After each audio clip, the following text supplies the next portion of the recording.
think we all are called to, participate, not just commentate, which is what we so often do as Christians. Maybe the best way I can explain it is to tell you the story that was, it was the highlight of my childhood. It was a Saturday afternoon when my dad would come into the house and he'd say, "Andrew, it's time for you to help me wash the car." And I would swell with pride because my dad needed my help to wash the car. And that was always this really gorgeous memory until a few years ago I heard a guy on a Sunday morning talking about how he'd been washing the car with his son the previous day. And he said, "Do you know what? It was a nightmare because he got a stone in the sponge and he scraped the paintwork and he kicked the bucket over." And I was left thinking, what? I was only 6 or 7 at the time. I could hardly even reach the bumper. Why did my dad ask for my help? I'm sure I made the process take a whole lot longer. And it was only then that I realised that my dad simply wanted me to be there because he was there. He wanted me to be getting up to what he was getting up to. He wanted me to be getting to know him and for him to get to know me in the context of a shared task. And similarly, I believe right across this world, our Heavenly Father is healing the sick, bringing sight to the blind and releasing the oppressed, and simply calls us to be getting up to what He's already getting up to, getting to know Him in the context of a shared task. I'm a Christian on the left because it speaks to what Jesus told us to do, helping the poor, healing the sick, being there for those who are really in need of His love and care. I couldn't be anywhere else than on the left. When I think of the story of Jesus, born in a stable to parents who are refugees, surrounded by animals, that for me is a story of poverty. And the answer to that poverty, for me, is on the left. Many of us are involved in incredible projects and programs that do seek to, be part of seeing that broken world made whole. But Martin Luther King said, actually, as Christians, we're quite keen on being the good Samaritan on life's roadside. We're quite keen on helping people face to face, hand to hand, in a way that we can touch and see the transformation right in front of our faces. He said what we're not so good at is going back to the Jericho Road to make sure that nobody else gets mugged. But you can bet your life that those sort of discussions happen around really dull committee room tables. And we're not so keen to be sitting around those tables because it takes a while, it takes some commitment. We'd rather actually be helping people face to face, seeing tangible change straight away. Desmond Tutu put it like this, he said, we need to not, as Christians, just be pulling the bodies out of the river. We need to be going upstream to see who's pushing them in. And sadly we live in the context of a global economic system that is making the rich richer and making the poor poorer. And we can't as the church just treat the victims of a sick system. We need to be challenging that system. We need to be making just rules and regulations that mean that we don't exploit each other.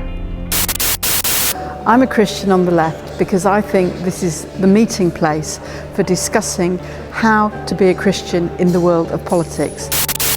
I'm a Christian on the left because my faith and the Labour Party's values of social justice and all that the Labour Party fight for fit like together like that in my head in what I do. It's actually amazingly easy to get involved in politics. I'm very proud to be from Luton. One of the young people while I was living there was a guy called Gavin Sugar. But while at his church in Cambridge at university, felt a real call to plant a church back in Luton. And he talked a crowd from Cambridge University and going back to Luton, which is quite a job in itself. And over the course of a few years, they got invested in the community, involved in the issues there in Luton. They realised that they couldn't just be involved helping as a church hand to mouth, hand to hand, that they actually had to be involved in the discussions, so they got involved politically. Gav got involved in helping out with the local Labour Party. Anyway, I'll cut a long story short. The MP for Luton South that was elected in 2010 was a 28-year-old church leader called Gavin Sugar. The glass ceiling that we believe might be there just honestly isn't. And since then, what Gav's been able to do in Parliament and in Luton has been incredible.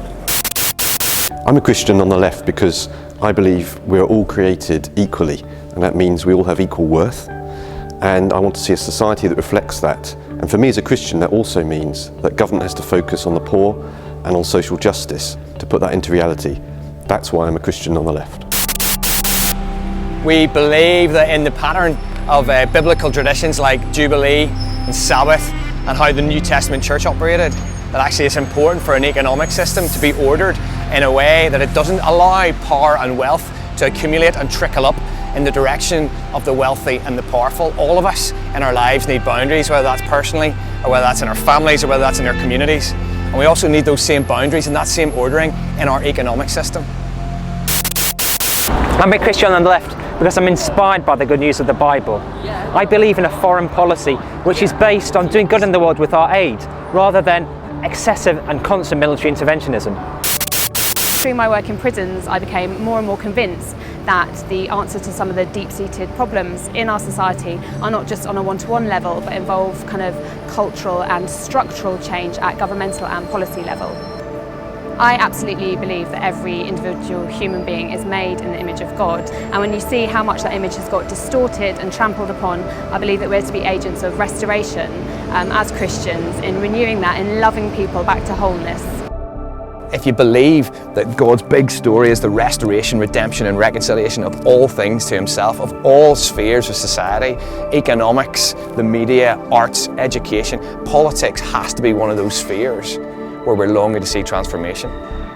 Got a great band of especially young people getting involved who are desperately wanting to do politics with integrity, and they are incredible folks. They're folks who are serving as well as leading. They're working in their local communities, whether it's youth workers, social workers, community workers, folks who are running small businesses, and then also campaigning on the national issues. It's that macro and micro, it's that local and national, it's that combination that actually brings transformation.